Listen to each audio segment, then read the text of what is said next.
Luzon, Visayas, Mindanao at buong mundo. Ngayon ay Lunes, March 24, 2025. Ako si Barbie Mulak at ito ang Balitang A to Z. Tatlong araw na tigil pasada ng grupong Manibela. Umarangkada na.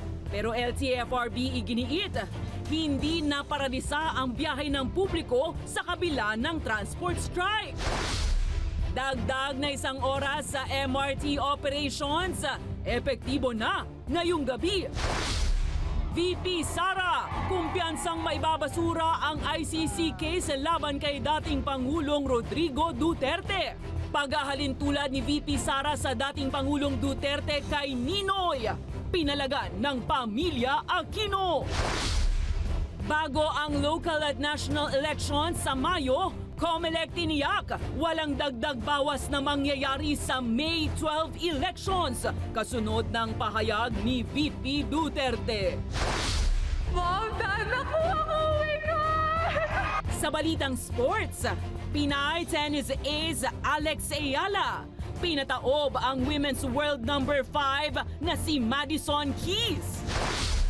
At sa showbiz, temperature check. Runway uminit sa pagrampa ng celebrities sa isang underwear fashion show.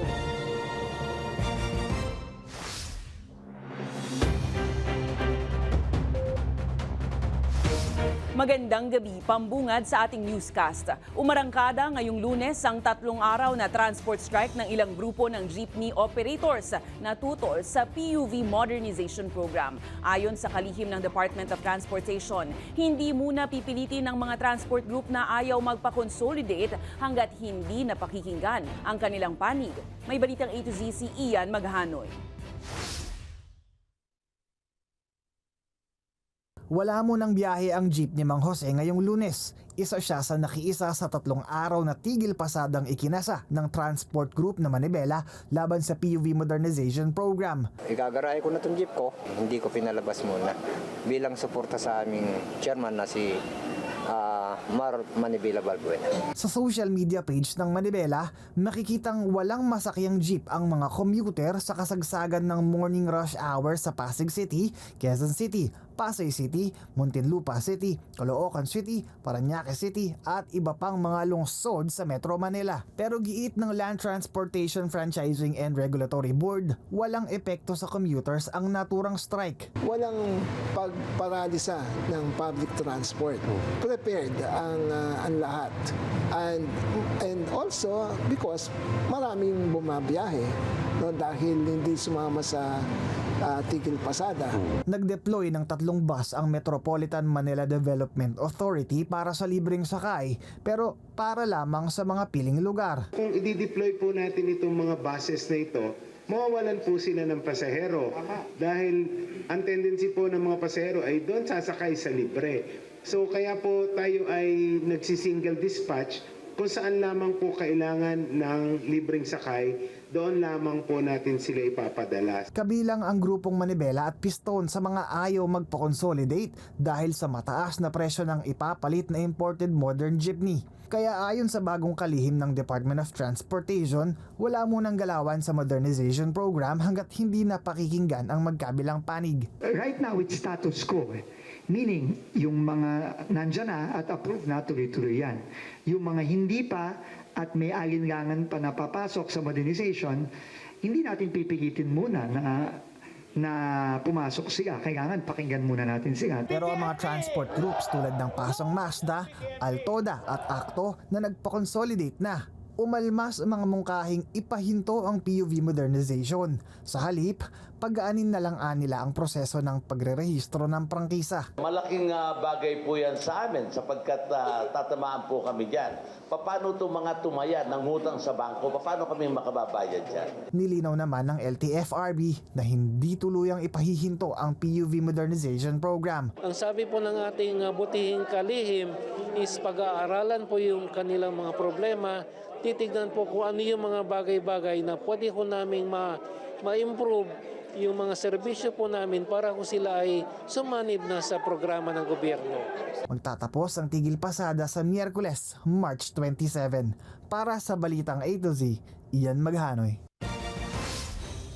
Good news sa mga suking commuter ng MRT3. Epektibo na po simula ngayong araw ang pinalawig na 1 oras na operasyon ng naturang train line.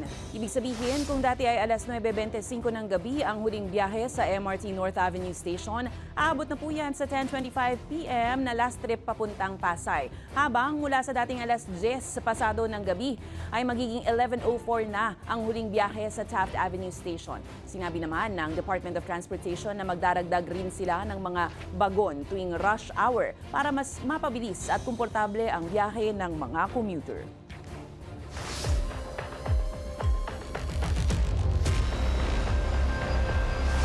Pumalag ang mismong pamilya Aquino sa pahayag ni Vice President Sara Duterte na tila inihahalin tulad si former President Rodrigo Duterte sa Philippine democracy icon na si dating Senator Ninoy Aquino. Ipinaalala naman ng Malacanang na dati nang sinabi ng dating Pangulong Duterte na ang idolo niya ay ang Nazi dictator na si Adolf Hitler. He feels better now, and thankfully, the doctors and the nurses are taking good care of him. Yes, we saw him jet-lagged and fatigued and very sleepy. Mas mabuti na ang pakiramdam ni former President Rodrigo Roa Duterte sa loob ng detention center ng International Criminal Court sa The Hague, Netherlands, ayon kay Vice President Sara Duterte. Sa maikling panayam ng bise sa media matapos ang pagtitipon ng Duterte supporters sa Netherlands, sinabi rin niyang mataas ang kumpiyansa ng ama na mababasura ang kinakaharap na kasong crimes against humanity. He's very confident about the legal arguments. He's very confident about that what they did was wrong, and there is no case to begin with. Nagbabala ang bise sa ama na posibleng ikamatay nito ang pag-uwi sa Pilipinas tulad ng nangyari kay dating Senator Ninoy Aquino Jr., ang opposition icon na binaril sa tarmac ng Manila Airport sa panahon ng diktadorya ni Ferdinand Marcos Sr. Isang pagkukumparang agad na ibinasura ng mismong pamilya Aquino. Sa maikling pahayag, sinabi ng Ninoy and Cory Aquino Foundation na ibang-iba ang ginawa kay Ninoy sa pinagdaraanan ni dating Pangulong Duterte. Saan po nakukuha ang pagkukumpara kay dating Ninoy Aquino? Umalma rin ang Malacanang sa naturang pahayag. Nahahalin tulad ba ni VP Sara ang kanyang ama kaya sa yumaong Ninoy Aquino? Parang hindi po natin nadinig noon na inahilin tulad ni dating Pangulong Duterte ang sarili niya kay Ninoy, kung hindi kay Hitler. Samantalang binatikos rin ng iba pang grupo tulad ni na former Senator Leila de Lima at ng August 21 movement ang sinabi ni VP Sara. Anila, panibagong drama lang ito ng mga Duterte upang makatakas sa pananagutan patungkol sa libo-libong namatay sa drug war.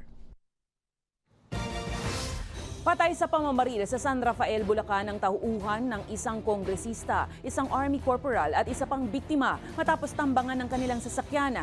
Nahuli pa sa CCTV ang aktwal na pagpapaulan ng bala ng suspect. Si Kim Salinas may balita ang A to Z.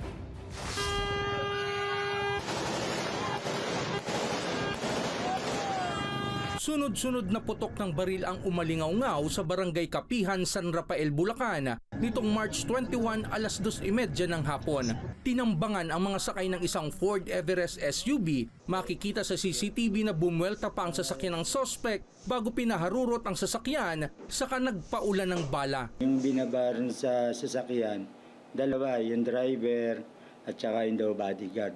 Yung sinugod na babae, namatay din. Kinilala ang pinaslang na biktima na si Brian Villaflor na tauhan ng isang kongresista sa Bulacan. Nasawi rin ng kanyang nagdadalang taong kasintahan na si Jamaica Lois at ang nagmamaneho ng sasakyan na si Army Corporal JB Mariano. Ayon sa barangay captain, may nadamay ng mga residente kabilang isang batang tinamaan ng bala sa ulo at kinailangang operahan at dalawa pa ang sugatan. Nakaligtas naman ang mga residenteng ito.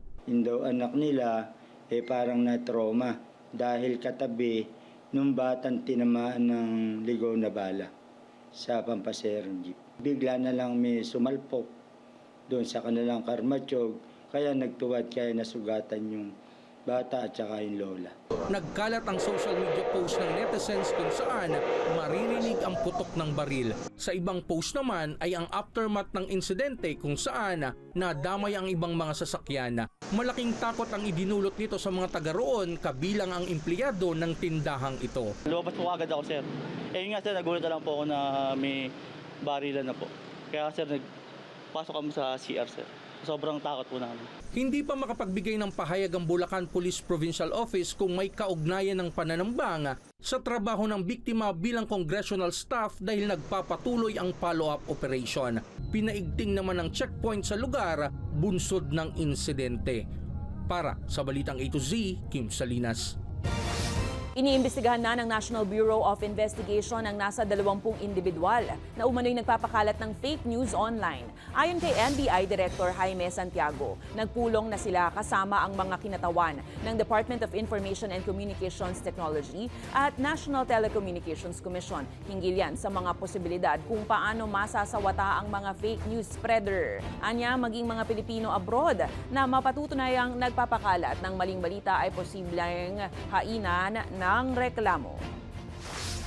Nag-usap-usap na kami kung paano namin once and for all masawata itong mga fake news spreader, mga vloggers na nagbibigay ng fake news at saka yung creators na makapag-create lang kahit hindi tama yung ginagawa nila.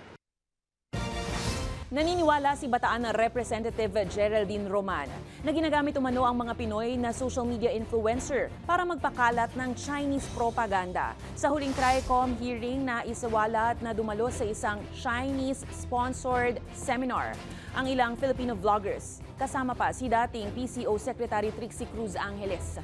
Ayon kay Roman, bagamat walang katibayan na sinusuportahan ng mga naturang vlogger ang China, ang pagiging tikom nila sa agresyon nito sa West Philippine Sea at pagsasabi ng kasinungalingan patungkol sa usapin ay maituturing ng maaaring nasa China ang kanilang suporta. This vlogger, Mark Lopez, who actually said that we were water cannoning the Chinese vessels, which is a big lie. And these are two things that are quite indicative of on whose side they are, you see. So really, we have no proof, but more or less we have, hints that they are leaning towards supporting China.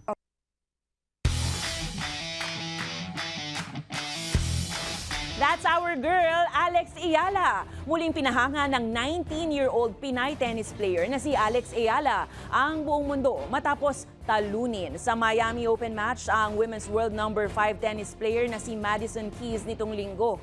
Matapos ng talunin kamakailan lang, ang World number 25 tennis player na si Jelena Ostapenko ay gumawa muli ng kasaysayan si Ayala sa tennis court. Siya lang naman kasi ang kauna-unahang Pinay na tumalo sa isang top 10 opponent 50 years na magmula ng mabuo ang ranking system. Dahil sa waging ito, pasok na siya sa Final 16 at kakaharapin ng atleta ng Spain na si Paula Badosa sa susunod na round. Masaya namang inialay ni Ayala sa kanyang pamilya at supporters ang panibagong milestone sa kanyang tennis career. Kaya naman proud ang buong bansa sa iyo, Alex. I'm so blank. I'm thinking of my parents who are watching now. Mom, Dad, nakuha ko! Oh my God! Susunod, COMELEC tiniyak na walang magiging dagdag bawas sa May elections. Kasunod yan ng pahayag ni VP Duterte. At sa sports, Paris Olympics medalist na sina Carlos Yulo, Nesty Petesio at Ira Villegas may mga sariling bahay na. Abangan ang kumpletong ulat sa pagbabalik ng Balitang A to Z.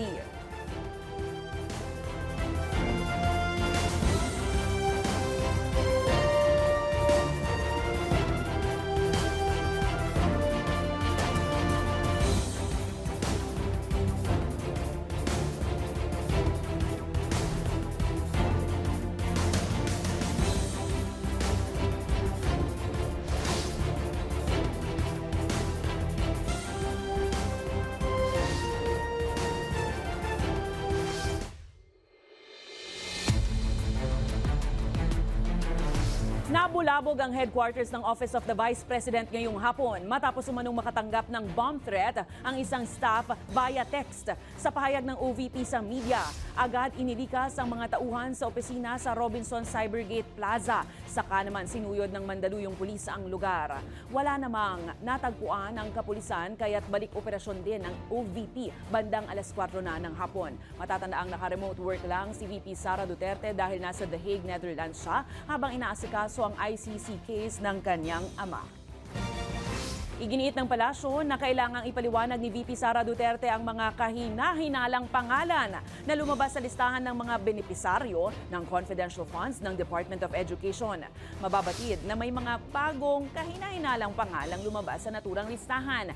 Pawang walang record sa Philippine Statistics Authority. Tulad yan ng Amoy Liu, Fernand Amoy at Jog de Asim. Bago ito, lumitaw na rin ang kontrobersyal na pangalang Mary Grace Piatos, Fernando Tempura, Carlos Miguel Wishi, Raimundo Jane Nova at GP McDonald na tila hilera ng mga tsitsirya. Marami na po ang naglilipa na patungkol sa mga peking resibo na di umano na issue po ng opisina po ni VP Sara. So, mas mabuti po, sinasabi naman po niya na dapat po tayo ay may transparency. Mas maganda po na mauna po siya na ipaliwanag ito.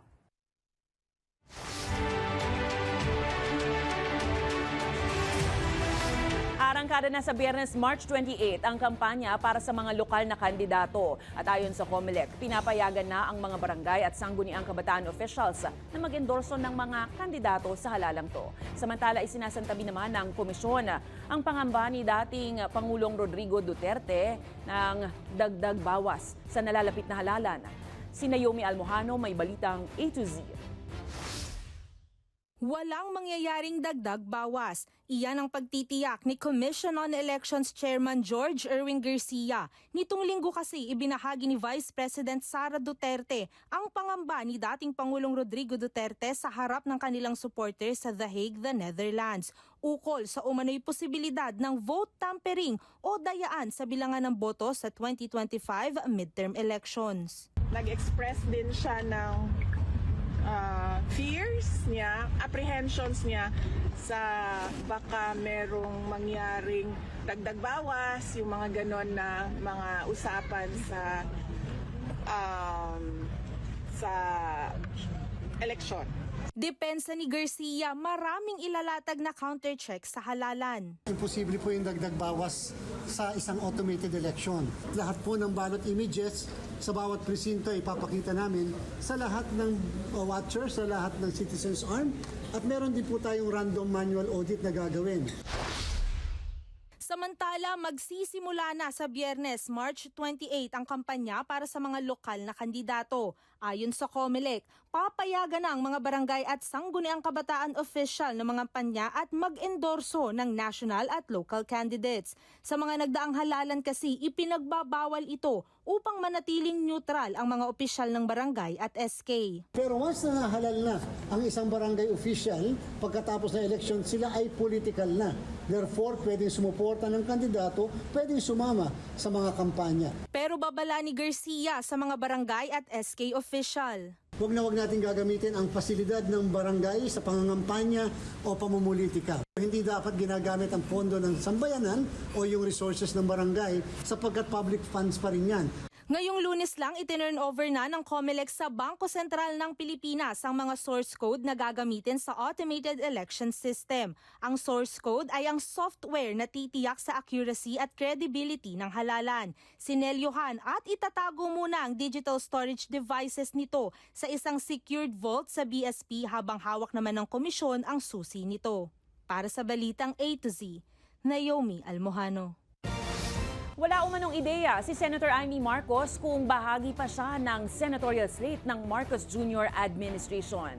Ito ay matapos nga hindi banggitin ni Pangulong Ferdinand Marcos Jr. ang kanyang nakatatandang kapatid na si Senator Amy na bahagi ng 12 senador na kanyang ine-endorso para sa 2025 midterm polls sa ilalim ng alyansa para sa Bagong Pilipinas sa campaign rally nito kamakailan sa Laguna.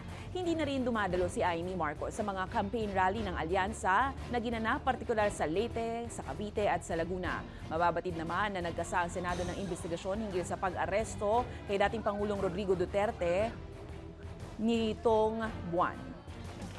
Ang totoo, okay lang kasi sa totoo lang nakatutok naman ako doon sa kaso at yung hearing at kung anong magiging findings namin. Nakatutok ako doon dahil nakataya yung soberanya ng ating bansa. Parang mas mahalaga yun at mas nakakakaba kaysa sa eleksyon, kampanya, politika. Nakatatanggap ng mga pagbabanta ang organizer ng online petisyon na layong harangan ang hiling na asylum ni Attorney Harry Roque sa Netherlands. Ayon kay Joel Vega, isang Filipino na nag-migrate at ngayon ay Dutch citizen na, nakatanggap na siya ng mga hate mail at pagbabanta sa internet. 2 araw pa lang magmula ng pasimulan ang signature drive. Una nang sumulat si Vega sa pamahalaan ng Netherlands para ipabatid ang pagtutol sa hiling na asylum ni Roque. Giit niya, walang basehan ang hiling na asylum ni Roque at sa halip ay sinasamantala lang nito ang Dutch asylum system upang takasan ang mga isyu sa Pilipinas tulad ng pagpapaliwanag sa kanyang biglaang pagyaman. Nakapanghihinayang rin anya kung popondohan ng kanilang buwis doon ang pagkukup kay Roque sa Netherlands, gayong marami ang mas nangangailangan nito. Sa ngayon, umabot na sa 17,000 ang lumagda sa online petisyon kontra sa asylum request ni Roque. He's a wealthy lawyer in the Philippines. He has good connections. So merong advantage siya compared to a real refugee or asylum seeker. Yes, may backlash from the pro-Duterte camp, definitely. And I realize how organized they are, or maybe well-funded, or I don't know, they have the time to do that. Sa ibayong balita, nakalabas na sa Gemelli Hospital sa Rome si Pope Francis matapos ang 5 linggong pakikipaglaban sa double pneumonia. Muli siyang nagpakita sa publiko na nasa maayos ng kondisyon. Ang 88-year-old na pontiff ay nakalabas sa ospital nitong linggo, March 23 at agad na bumalik sa Vatican. Inabisuhan naman si Pope Francis ng kanyang mga doktor ng 2 buwang pahinga. Matatanda ang unang pagkakataon na muli siyang nakakaway sa publiko ay noong February 14 pa. Uy, good news ang ibinahagi ng ating Paris Olympics medalist na sina Carlos Yulo, Nesty Petesio at Ira Villegas. Opisyal na kasing na-turn over ng Philippine Olympic Committee ang kanilang house and lot incentives. 2 palapag na brand new na bahay sa 500 square meter lot sa Tagaytay City ang natanggap ng double gold champion na si Kaloy. At kapitbahay niya lang ang mga bahay at lupa naman ni na bronze medalist boxers na sina Nesty at Ira. Katuparan ng mga ito ng pangako ng pamahalaan na papremyo bilang pagkilala sa kahusayan at dedikasyon ng pinakamagagaling na atletang Pinoy. Samantala, may lupa na ring naghihintay para sa parehong village. Para naman po yan sa atletang Pilipinong makapag-uuwi ng medalya mula sa 2028 Los Angeles Summer Games.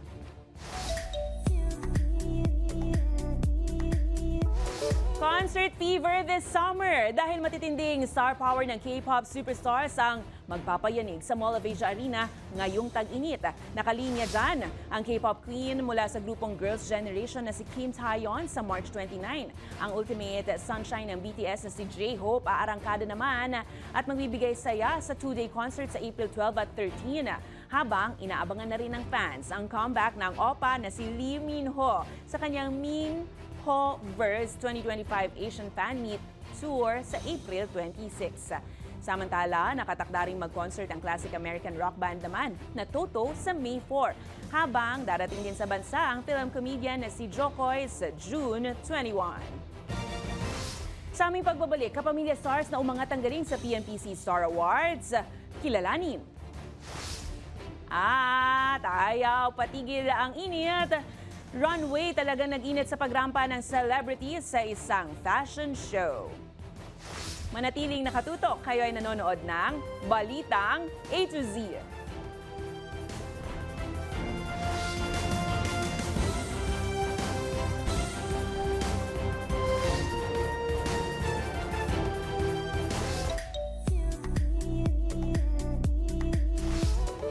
Pinainit ng celebrities ang runway sa katatapos lang na fashion show ng Filipino clothing at lifestyle brand. Samantala, kapamilya stars kinilala naman sa 38th PMPC Awards. Makichika sa balitang A to Z Showbiz ni Lane Garcia.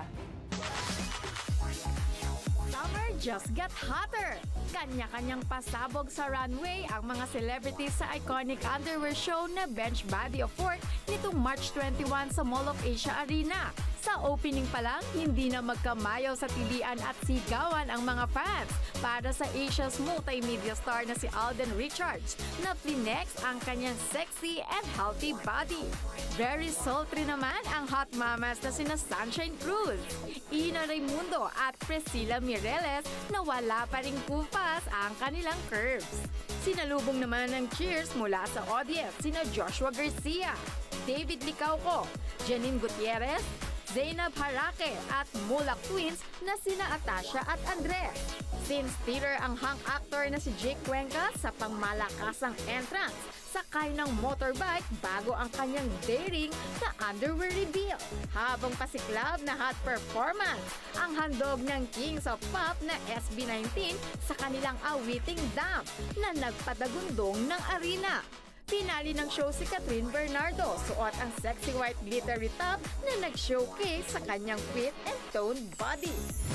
Samantala, wagi ang kapamilya star sa katatapos lamang na 38th PMPC Star Awards for Television na ginanap sa Dolphy Theater nitong March 23. Itinanghal bilang Best Actor si Piolo Pascual para sa Pamilya Sagrado at Best Actress si Kim Chiu para sa seryeng Linlang. Best Drama Supporting Actress si Janine Gutierrez para sa Lavender Fields. Iginawad naman kay Janice de Belen ang Ading Fernando Lifetime Achievement Award. Naiuwi naman ni Kim Chiu at Paolo Abilino o Kim Pao ang Herman Moreno Power Tandem Award para sa Linlang. At itinanghal na Best Primetime TV Series ang FPJ's Batang Quiapo. Para sa balitang A to Z Showbiz, Lane Garcia.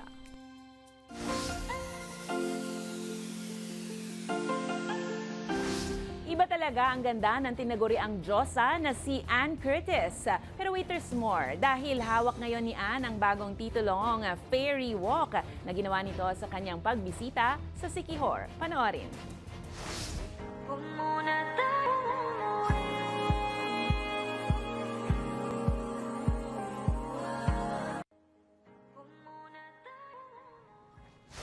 O diba, from Diyosa to Diwata. Kung kayo po ay may kwentong kakaiba, mga kwento ng pag-ibig o storya ng inspirasyon at pag-asa, maaari itong ibahagi. Sumali sa ating Facebook group na Balitang A to Z. Panoorin ang replay na ating programa at sundan ang ating social media pages. Hanapin ang Balitang A to Z. Ang ating quote of the night ay mula sa manunulat na si Hilary Mantel. Ang sabi niya, nagbabago ng paunti-unti ang nakaraan sa maliliit na pag-iiba sa kwento, sa bawat paglalahad nito. At yan po ang mga balita at impormasyon, mga kwentong may dalang inspirasyon na tinutukan ng Balitang A to Z. Ako si Barbie Mulak, maging maalam, makialam. Magandang gabi sa iyo, Pilipinas.